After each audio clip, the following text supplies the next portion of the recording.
এটা 1 বছর আগের একটা ভিডিও এবং আজকের দিনটা আমার ওয়াইফের জন্মদিন ছিল এবং এজন্যই আমরা একটা ছোটখাটো সারপ্রাইজ অ্যারেঞ্জ করছিলাম এবং আমি যে ভবিষ্যতে বাবা হব এই নিউজটা আমরা আজকেই পেয়েছিলাম এবং বাবা হওয়ার খুশিতে খুব দ্রুত করে সারপ্রাইজ গুলো প্ল্যান করে ফেললাম।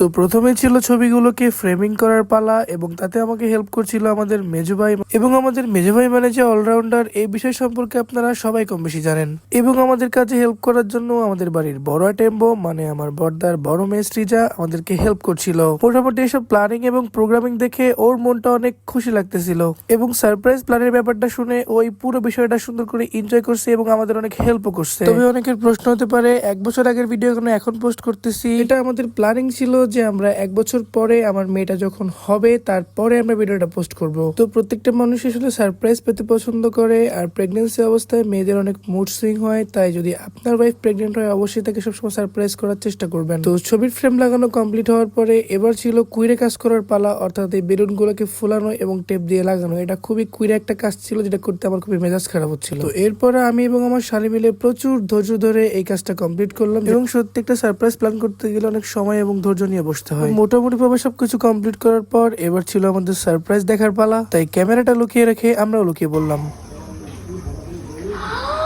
কত কিছু ভালোই লাগে এত কষ্ট করার পরে যখন কোনো একজন দেখার পরে সারপ্রাইজড হয় সে মনে মনে অনেক বেশি খুশি হয়। এটাই আসলে অনেক বড় একটা শান্তি, কেননা এই বার্থডে এবং সারপ্রাইজিং এর মাধ্যমে তাকে আমরা ব্যাপারটা বুঝিয়ে বলি যে তোমার সামনে একটা অনেক বড় জার্নি, সো এখন থেকে রেডি হও। এবং সত্যি কথা বলতে এই মেয়েটা আসলে ছোট ছোট জিনিস এবং অল্প কিছুতেই অনেক বেশি খুশি হয়। তো এরপরে চলে আসে শ্রীজা এবং ওর মামামকে ওয়েলকাম এবং হ্যাপি বার্থডে জানায় এবং তার মামামের জন্য ছোট্ট একটা গিফট এনেছে, সেটা তাকে আনবক্সিং করে দেখায় এবং এই বার্থডের মাধ্যমে তাকে আমরা নতুন করে প্রথমবারের মতো মাদার ওয়ার্ল্ড ওয়েলকাম জানাই এবং তার সাথে বার্থডে সেলিব্রেশন করি এবং ঠাকুরের কাছে প্রে করি যে পরের বছর ঠিকই একই দিনে তুমি তোমার ছোট্ট বাচ্চাটাকে কোলে নিয়ে কেক কাটবে। তো সবাই আমার ছোট্ট মেয়েটার জন্য দোয়া এবং আশীর্বাদ করবেন। তো ভিডিওটি ভালো লাগলে লাইক করতে পারেন, কমেন্ট করে জানাতে পারেন যে আপনার প্রিয় মানুষকে আপনি কিভাবে সারপ্রাইজ করেন। তো আজ এ পর্যন্তই, সবাই ভালো থাকেন, সুস্থ থাকেন, টাটা, বাই বাই।